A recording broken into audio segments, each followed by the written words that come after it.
5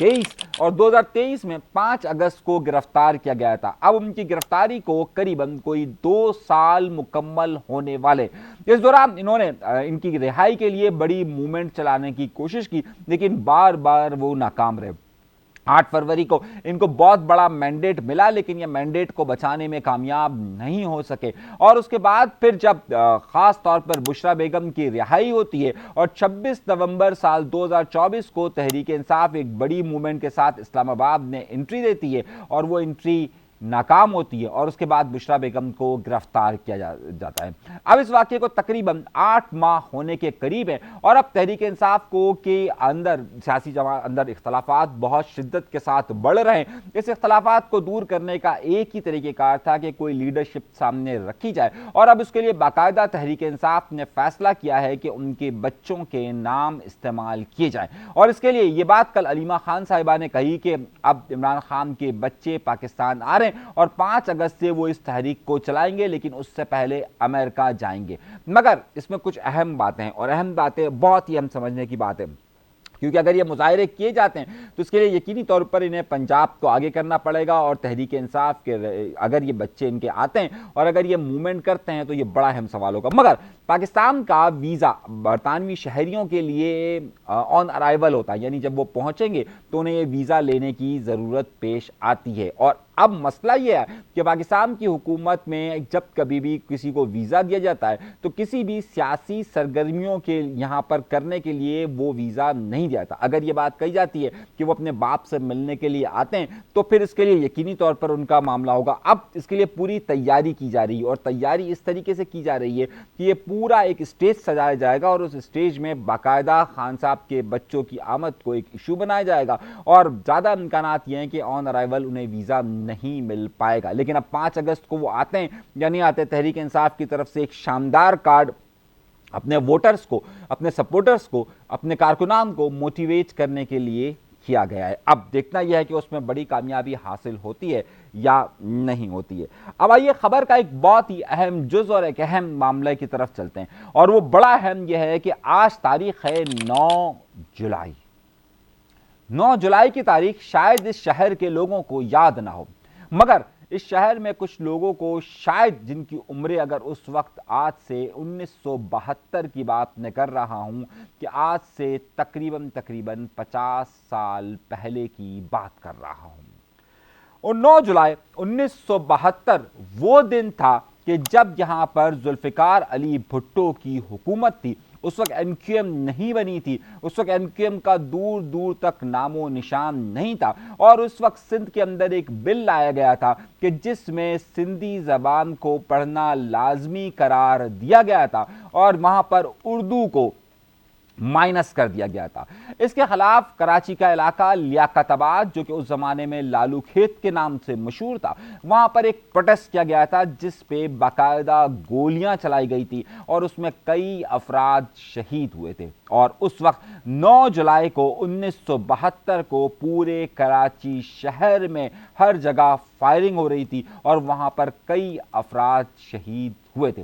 واضح رہے کہ اس زمانے میں ایم کیو ایم نہیں بنی تھی، اور اس وقت شہید ہونے والوں کی جو تعداد تھی وہ تمام کی تمام اس وقت مہاجروں کی تھی، اور اسے بعد میں شہدائے اردو کے نام سے یاد کیا جاتا ہے، جن کی قبریں آج بھی لیاقت آباد کے اندر موجود ہے۔ یہ بات این کیو ایم کے بننے سے پہلے کی ہے، اس لیے میں آپ کو پھر بتا رہا ہوں، اور خاص طور پہ انہیں شہدائے مہاجر بھی بہت سارے لوگ قرار دیتے ہیں کہ اس وقت ظاہر این کیو ایم نہیں بنی تھی، اور اس وقت انہیں مہاجر ہی کہا جا رہا تھا، شہدائے اردو کہا جاتا ہے۔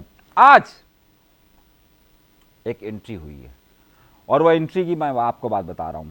آفاق احمد صاحب نے آج ڈسٹرکٹ سینٹرل کے اندر ایک بھاری بھرکم انٹری دی ہے۔ میرے خیال سے یہ تاریخ میں پہلی بار ہوا ہے کہ آفاق احمد صاحب نے لیاقت آباد کے اندر پریس کانفرنس کی ہو، اور پر ہجوم پریس کانفرنس ہو۔ میں بڑی ایک اہم بات آپ کو بتانا چاہ رہا ہوں، آپ کو واضح بتا رہا ہوں کہ وہاں پر باقاعدہ آج انہوں نے شہدائے اردو کے، جو وہاں شہدائے اردو ہیں، ان کی قبروں پر نہ صرف وہاں پر فاتحہ خوانی کی ہے، بلکہ وہاں پر پھول بھی چڑھائے، اور اس کے بعد وہاں پر ان کے کارکنان کی اکثریت تھی اور وہاں پر انہوں نے میڈیا سے بھی گفتگو کی ہے۔ اس مومنٹ کو سیاسی لحاظ سے کئی حوالوں سے دیکھا جا سکتا ہے اور خاص طور پر اب ڈسٹرکٹ سینٹرل کے اندر وہ تمام ایکٹیویٹیز کے جو کہ پہلے ایک زمانے میں ایم کیو ایم کیا کرتی تھی، اب ایم کیو ایم پاکستان اس کو اس طریقے سے شیئر نہیں کر رہی ہے، لیکن ان کی تمام جگہوں پر اب آہستہ آہستہ آہستہ آفاق احمد صاحب آ رہے ہیں۔ اور یہ آج ڈسٹرکٹ سینٹرل کے اندر شہدائے اردو کے ہاں ان کا آنا، پھر اس کے بعد وہاں پر ان کے کارکنان کی نعرے بازی اور اس کے بعد وہاں پر ان کا خطاب ہونا، یہ بڑا ہی معنی خیز ہے۔ یہ آئندہ دنوں کے اندر شہر کی خبروں کے حوالے سے میں آپ کو ایک نیا اینگل، ایک نئی چیز بتا رہا ہوں جو شاید سلولی گریجولی آہستہ آہستہ آہستہ آہستہ اپنا انٹریاں مکمل ہو رہی ہیں ان کی، اور اس وقت کیونکہ وہ جگہیں ساری ایم کیو ایم پاکستان نے اب چھوڑ دی ہے تو ظاہر ہے اب ان جگہوں پر آفاق احمد صاحب مہاجر قومی موومنٹ کے نام پر وہاں پر انٹریاں دے رہے ہیں۔ یہ ایک میں آپ کو بڑی ہی سنسنی خیز خبر دے رہا ہوں، یہ خبر آپ نے کہیں نہیں سنی ہوگی، لیکن آج یہ پورا ایونٹ ہوا ہے، قریباً کوئی 40 منٹ انہوں نے وہاں پر خطاب کیا ہے، کوئی 2-2.5 گھنٹے ان کا وہاں پر پروگرام ہوا ہے اور یہ ایک بھاری بھرکم پروگرام ہوا ہے۔ میں آپ کو اس کے اثرات آپ کو آئندہ دنوں کے اندر نظر آئیں گے، خاص طور پر ڈسٹرکٹ سینٹرل کی پالیٹکس کے حوالے سے۔ اب آئیے اگلی خبر کی طرف۔ وہاں پر انہوں نے بہت ساری باتیں کہی ہیں، انہوں نے کہا ہے کہ آج پھر جس طریقے سے 9 جولائی 1972 کو ہوا تھا، آج پھر اسی طرح کے حالات پیدا کر دیے گئے ہیں اور ہر جگہ پر لاگو کر دیا گیا ہے، اور اس کی سب سے بڑی مثال انہوں نے دی کہ جس طریقے سے ایک اجرک والی وہ جو چل رہی ہے نمبر پلیٹ، اچھا ہاں اجرک والی نمبر پلیٹ پر سے مجھے یاد آیا کہ ایک بڑا اہم معاملہ یہ ہوا ہے کہ اجرک والی نمبر پلیٹ کے اندر بار کوڈ لگا ہوا ہوتا ہے، وہ بار کوڈ کی وہ آپ کو سندھ کی ایکسائز ہی دیتی ہے۔ جن لوگوں نے آج کل ایکسائز والوں نے نئے چھاپوں کا سلسلہ شروع کیا اور جو سڑکوں پر یہ نمبر پلیٹیں بن رہی تھی اس میں سے کئی جگہوں پر لوگوں نے گرفتاریاں کی ہیں، اور خاص طور پہ ہمارے شانی بھائی بیٹھے ہوئے ہیں تو ان کے بھی ایک جاننے والے کو جو ہے وہ پکڑ کر لے کر گئے، تو ذرا سا خیال رکھیے گا ان باتوں کا کہ اب جو ہے وہ یہ نیا سلسلہ شروع ہو چکا ہے کراچی میں گرفتاریوں کا، کہ اب بھائی نمبر پلیٹ میں بھی وہ دیکھ رہے ہیں کہ وہ واقعی میں اصلی ہے یا نہیں ہے، اس سے انہوں نے اجرک کا اسٹیکر تو نہیں چپکا دیا ہے، تو ان سب کی بھی گرفتاریاں ہو رہی ہیں۔ یہ ایک چھاپوں کا سلسلہ جاری ہے، یہ بھی آپ کو ایک خبر دے دیں۔ آئیے اگلی خبر کی طرف چلتے ہیں، اور بڑی خبر، کراچی میں ایک نئی سیاستدان اپنے آپ کو سمجھنے لگ گئی ہے، اور وہ نئی سیاستدان کون ہے یہ بھی ایک بڑی اہم بات ہے۔ جہاں وہ سسرال بن کر جاتی ہے بعد میں اس چیز پر اپنا ہی قبضہ جما لیتی ہے۔ میں بات کر رہا ہوں عمران خان کی دوسری بیوی کا، یعنی کہ ریحام خان کا۔ اب ریحام خان آئی ہے کراچی، اور کراچی آ کر وہ کہتی ہے کراچی میرا سسرال ہے، کیونکہ جس سے ان کی شادی ہوئی ہے وہ بیسیکلی کراچی آئٹس ہیں، یعنی کہ جو ان کی تیسری شادی ہوئی ہے وہ کراچی آئٹس ہے، اور جو عمران خان کی تیسری شادی ہوئی ہے وہ جیل میں۔ تو بہرحال اب بڑی یہ کہہ رہے کہ جناب کراچی میں اب جو ہے وہ جو لوگ پہلے تھے اب ان کا اثر و رسوخ ختم ہو چکا ہے، اور بقول ان کے وہ یہ کہنا چاہتی ہے کہ کراچی شہر کے اندر اب مہاجروں کی اکثریت نہیں رہی ہے بلکہ اب اکثریت کسی اور کی ہو گئی۔ ذرا گفتگو سنیں پھر میں آپ کو بتاتا ہوں۔ زمانہ تھا کہ کراچی والا ایک مخصوص طبقے کو سمجھا کرتا تھا۔ کراچی والا وہ ہے جو رہتا ہے کراچی والا۔ Karachi is a metropolitan city, but that means کہ ہر ایک بندے کی ریپرزنٹیشن ضروری ہے۔ اب آپ کو اندازہ ہے کہ یہ ہر جگہ پر نئے نئے ایکسپرٹس پیدا ہو گئے، نئے نئے ماہرین پیدا ہو گئے، اور نئے نئے ماہرین ہر جگہ جا کر جب وہ جگہ خالی ہوتی ہے تو سب جگہ پر کرنا شروع کر دیتے ہیں۔ اب آپ سوچیں کہ ریحام خان کراچی کی سیاست پر تبصرہ کر رہی ہو، آپ سر پیٹیں گے، کیا کریں گے؟ سر پیٹیں گے نا۔ اور دوسری طرف جن کا کراچی کی سیاست میں بڑا اہم کردار رہا ہو وہ کیا کر رہے ہیں؟ ذرا یہ فوٹیج دیکھیے۔ یہ فوٹیج مجھے نہیں معلوم کہ یہ فوٹیج ان کی مرضی اور منشا سے بنے ہیں یا فوٹیج ویسے ہی جاری کیے گئے ہیں، لیکن یہ فوٹیج جاری ہوئے ہیں۔ اس فوٹیج میں یہ فوٹیج اس وقت ہر ایک کے واٹس ایپ پر گھوم رہے ہیں، جس میں 2 بڑے اہم نام نظر آ رہے ہیں۔ یہ جگہ کون سی ہے میں جانتا ہوں، لیکن بہرحال میں نے اس کی تصدیق کرنا چاہی تھی کہ یہ فوٹیج باقاعدہ انہوں نے بنوایا ہے یا پھر کسی نے بنا کر نکالا ہے، یہ بڑا اہم ہے۔ یہ گزشتہ دنوں میں ملاقات ہوئی ہے ایم کیو ایم کے سابق رہنما اور اس وقت پاکستان پیپلز پارٹی کے اہم رہنما اور پاکستان پیپلز پارٹی میں مشیر کا عہدہ رکھنے والے رضا ہارون، اور دوسری طرف ایم کیو ایم سے سابقہ تعلق رکھنے والے وسیم اختر اور پاکستان کے سابقہ میئر یعنی کہ وسیم اختر کے درمیان۔ دونوں ایک الگ الگ پلیٹ فارم، دونوں میں جو ایک بات کامن ہے وہ ہے دونوں کا تعلق سابقہ ایم کیو ایم سے رہا ہے، پھر دونوں میں ایک بات کامن یہ ہے کہ وہ ظاہر وسیم اختر صاحب ایم کیو ایم میں ہی رہے, یہ رضا ہارون صاحب پی ایس پی میں چلے گئے تھے, اب وہ P S P M Q M کے اندر آ گئی, لیکن رضا ہارون صاحب پاکستان پیپلز پارٹی کا حصہ ہو گئے, اور رضا ہارون صاحب اس وقت موجودہ صوبائی سندھ حکومت کے مشیر بھی ہیں. تو کیا کوئی نئی کھچڑی بن رہی ہے؟ وسیم اختر صاحب کسی اور طرف جا رہے ہیں, رضا ہارون صاحب کیا ان کو اپنی طرف لے کر جا رہے ہیں؟ یہ ہو کیا رہا ہے؟ کیا کوئی بڑی ملاقاتوں کے اندر بڑی کھچڑی بن رہی ہے؟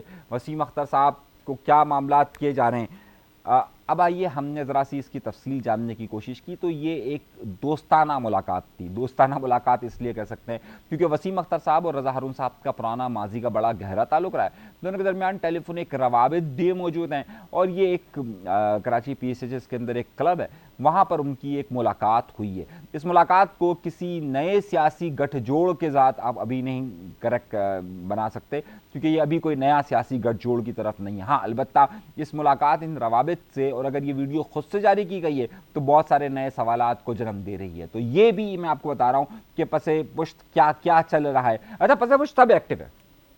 کل عشرت العباد صاحب نے بھی اپنا ایک پروگرام کیا اور دبئی سے خطاب کیا, یعنی کہ اب وہ, کیونکہ ظاہر ہے ان کا تو پاکستان آنے کا اب تک کا کوئی امکان نظر نہیں آ رہا, لیکن ایک پیس گلوبل پیس فاؤنڈیشن ہے, ان کے تحت یہ کراچی میں ایئرپورٹ کے بڑے ہوٹل کے اندر ان کا ایک پروگرام رکھا گیا, اور وہاں پر انہوں نے وہ تمام باتیں کہی, لیکن انہوں نے اب تک اپنی آنے کی تاریخ نہیں بتائی ہے کہ وہ کب آ رہے ہیں, اور ان کے لیے وہ کیا کہتے ہیں, وہ کہتے ہیں نا کون سا کوئی مہورت نہیں, شبھ مہورت نہیں نکلا ہے, شانی یہی کہتے ہیں نا, شبھ مہورت ان کا ابھی تک نہیں نکلا ہے, یا بلکہ ان کی کنڈلی کے اندر ابھی تک وہ لائن نہیں آئی ہے کہ وہ پاکستان کب تشریف لا رہے ہیں. لیکن بہرحال وہ پس پشت اپنی سرگرمیوں کو جاری رکھے ہوئے ہیں, اپنے تمام معاملات کو دیکھ رہے ہیں, اور یہ ان کی مختلف ویڈیوز, مختلف فوٹیجز میں آپ کے سامنے رکھ رہا ہوں کہ جو وہاں پر پروگرام ہوا ہے, اور اب وہ بھی کہیں نہ کہیں ہل جل کر رہے ہیں. لیکن میرا یہ خیال لگتا ہے کہ ابھی تک انہیں کہیں پر بھی اسپیس اس طریقے سے نہیں مل پا رہا ہے کہ وہ وہاں پر داخل ہو سکے.